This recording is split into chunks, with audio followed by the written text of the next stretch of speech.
This is kind of a weird video for me to make as a hardcore MP5 guy. This video is the 4.6 reasons why the Virgin MP7 is better than the Chad MP5. I mean, some of you probably going to say, no shit, after all. I mean, the MP7 is a state-of-the-art high-tech submachine gun, while the MP5 has been in production and service for almost 60 years. But others of you will probably point to all the MP5's many virtues. There are some things that the MP5 does better than the MP7 for sure, and maybe I'll make a follow-up video where we talk about those. But today, we're going to focus specifically on all the benefits of the MP7. Why now? Well, I was recently a guest of Cellular & Bellet this past October. I got to tour their factory in the Czech Republic. Side note, they have perhaps the most sophisticated ammunition factory I've ever seen, with second-to-none computerized quality control. I left with a whole new respect for their ammunition.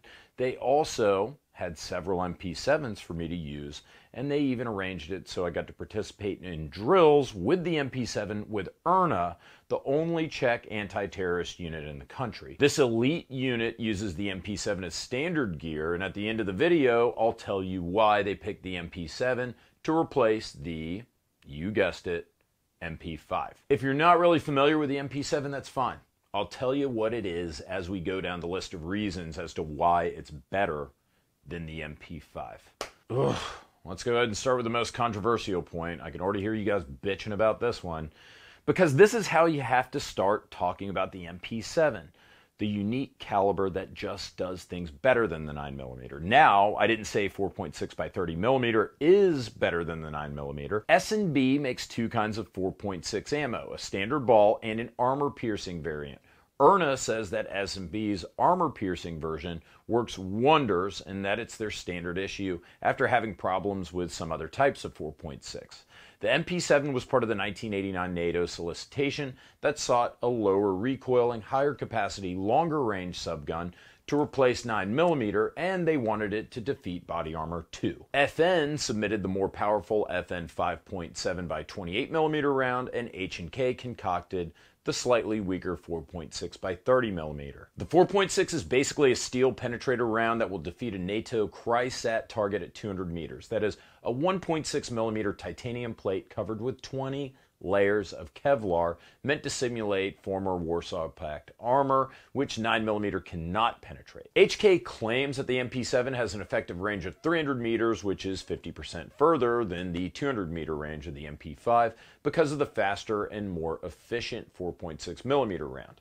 Is 9mm more powerful? Yes, although some manufacturers claim that they do make 4.6mm that produces the same energy as 9mm. Is 9 probably the better round in the general sense? Perhaps.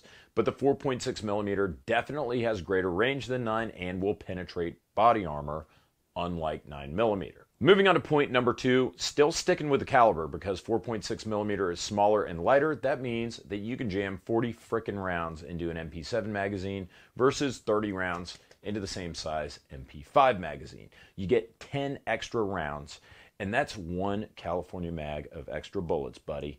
The standard magazine is 40 rounds for the MP7, but they make shorter 30-round versions and even a flush-fit 20-round magazine, which brings us to reason number 3.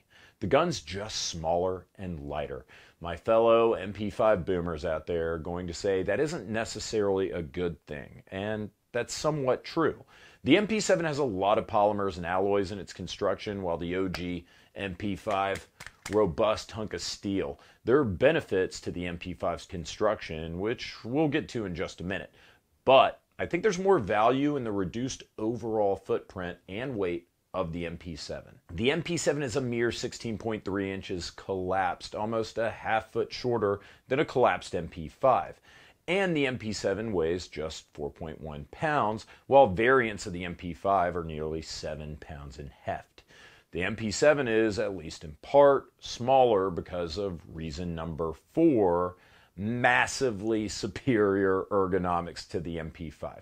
The MP7 uses fist-to-fist reloading like an Uzi. It's more intuitive to bring one hand to another, especially in low-light situations, and put a magazine into the copious magwell the MP7 has than it is to plug into a barely larger hole only a few inches in front of your dominant hand. Because the magazine's integrated into the grip of the MP7, that means that the barrel can be further back as well, giving you a 7-inch barrel on a 16-inch gun versus a 9-inch barrel in a 22-inch gun. The controls are also better. Reloads are much faster with the MP7. The MP7 is fully ambidextrous. Its fire selector switch is easily reached with the trigger finger or the thumb. The selector also has a shorter throw than the MP5 selector switch. But really, the big lederhosen in the room is the fact that the MP5 doesn't have a last round bolt hold open, making reloads that much slower. The official process for reloading an MP5 is to shoot it until it goes empty, pull the charging handle all the way to the rear, locking it open in order to prevent the bolt from resisting a new loaded magazine, inserting said fresh magazine, making yourself a plate of Spätzle, slapping the charging handle, which, let's face it, is the fun part that you don't get with the MP7, and then go to work. Total time elapsed, 12 to 12.5 minutes. The MP7, last round bolt hold open, bolt release lever that's very easily accessed with the trigger finger, making reloads much faster, smoother, easier. And now for reason 4.6, which is my cute little way of saying that this is kind of a half-ass bullshit reason while making the list on point thematically, you know, like 4.6 reasons. So reason number 4.6, reduced recoil, kind of, in the theoretical sense. Like with 5.7, 4.6 is a bit of a wonder cartridge. It performs very well in spite of being a cartridge for ants. High speed, low recoil, like a mini 5.56. 5.7 claims to have 20% less recoil than 9mm, and I believe that completely as someone who owns both calibers. Accordingly, 4.6 has even less recoil than 5.7, and HK specifically says it has practically no recoil. That's all well and good, but remember the MP5 is a big old chunk of steel with a perfectly balanced cyclical rate that keeps this gun on axis. Really, if you've never shot a full auto MP5, what are you even doing with your life? Along with the Uzi, one of the best guns on the planet on the Switch ever. The MP7 is smaller and lighter, but smaller and lighter means more recoil. Accordingly, when we went to S&B, we went out on their ballistic testing range and we pitted the MP7 against the MP5 with a bunch of competent shooters, and here's what happened. Good afternoon, my name is Miroslav Baťka and we are in Cellier and Billet Company. Right now we are on a ballistic shooting ground where we are testing the ammunition for the civilian use, for military, and also for the law enforcement. Right now we are going to be shooting two great SMGs, MP7 and MP5 from Heckler & Koch. MP7 is quite new design of weapon. It is in 4.6 to 30mm, and MP5 is, as you can know, in 9mm Luger. For me, I prefer the MP5 more over the MP7. Why is that? This is because the 9mm Luger has better stopping power. This is one thing. And the second thing is it has a lower rate of fire. And for me, it's more comfortable than the MP7. On the other hand, the MP7 has the magazines for 40 rounds. So you have more place to miss the shots. Okay, so what we're going to do then, we will get the MP5, the MP7. We're going to go out in the S&B range, here at the ballistic testing range. We're going to shoot side by side, full auto, and we're going to see which one we shoot better. Okay, let's do it.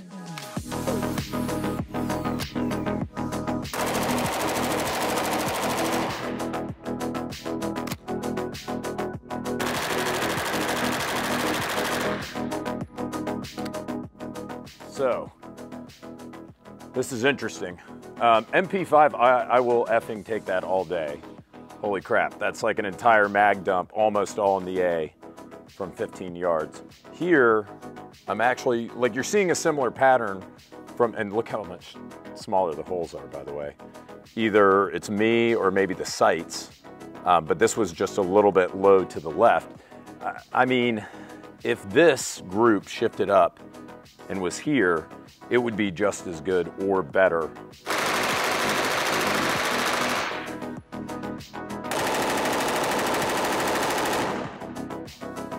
I think I kept 30 So, and 30 in. dude, I'm wondering if we either... Low and left. Yeah, I wonder if... Oh yeah, you definitely got everything on paper. Yeah. I mean, it looks great. But this is kind of the same for me as for you, where it's like we had the MP5 all in the center. Maybe the optics a little off, or rather the iron sights. I think even the group's about the same.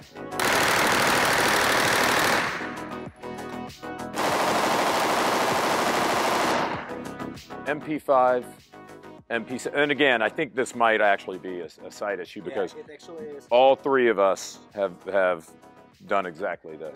In any event, good grouping here. Our optics a little off, and then MP5 about the same. Which one did you like better?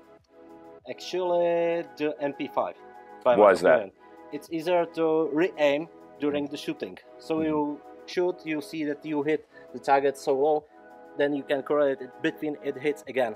So maybe for me, because of that slower cyclical rate, Yeah. huh? Here's the MP5. Now this is a really interesting point because bear in mind, this is the first time that Jan shot both of these guns. MP5, this is pretty solid.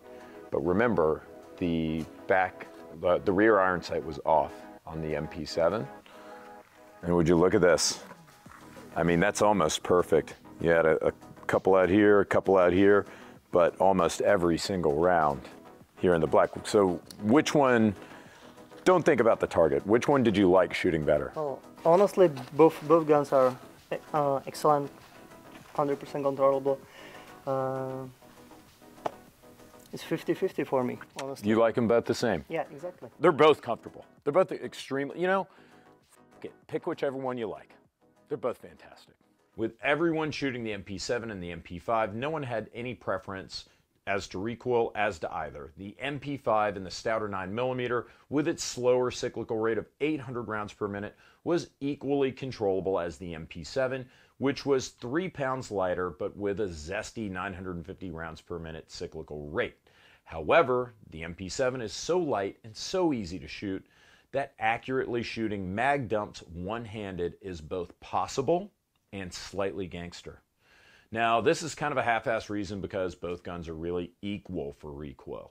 But if the 4.6 were the size of the MP5, it would be much lighter recoiling. Conversely, a 9mm in the same size and weight as an MP7, say like a mini Uzi or a micro Uzi, is much harder to control, especially at the high cyclical rate of 950 rounds per minute. Thus, the advantage here is that the lighter recoil of the 4.6 allows the MP7 to be much smaller and lighter while still being just as controllable as the MP5. Now, to close this video out, I asked the guys at Erna why they switched from the MP5 to the MP7, and this is what they said. You had previously the MP5s. That's what you told me before the camera was rolling. Yes. How does this compare to the MP5? Because the MP5 is legendary. It's legendary. It is. It is also like 50, 60 years old. And the gun is great, but the gun is big. The cartridge it's pistol cartridge. If you want to suppress it, we got some MP5s SD. It's like a huge gun, and there is no speed in the ammo because the barrel is ported and shortened. So it really doesn't fit the bill. MP5, if you compare it size by size, you get 416. You get like you may as well have this 5.56 short barrel, same as MP5. Yeah, sure. So at that point, why even have it? Yeah, much better in the car, on the bike, or in the plain clothes. Now, a lot of people say maybe the 4.6 is a little underpowered, like it's a weak round. What would you say in response to that? What's your perception of the performance of the 4.6 round? You can easily have 40 rounds of 4.6. You can easily hit on 50 meters if you compare it to a pistol. And as I said, it's more about shot placement than about the caliber. I wouldn't say there is no recoil, but the recoil is minimal. It's easily, as you experienced, to shoot it on a full auto, if you have use for that, of course. And you put on suppressor, it's easily suppressed cartridge. I think it's neat, it's compact, it works great. No muzzle flash at all. If it fits your needs, as it does sometimes with ours, it's a great gun, great gun. As usual, you guys can tell me what you think in the comments. You can disagree with me. You can be wrong. It's your right to do so. But me, James J. Reeves, I'm going to be polyamorous. I'm going to be polyglamorous with both guns, the MP5 and MP7. Me, a subgun pansexual. Thank you guys as usual for watching. If you enjoyed this content, we didn't get any money from S&B or from HK or anybody to make this video. Consider supporting us on Patreon, Utreon, Subscribestar. It helps us cover our expenses and it helps us do cool shit like go to the Czech Republic. If you support us on Utreon or Subscribestar, you can win one of 4 free guns that we give away every month, courtesy of Top Gun Supply, your online shooting sports superstore. And if you want to buy some S&B, make sure you head over to Ventura Munitions to pick it up.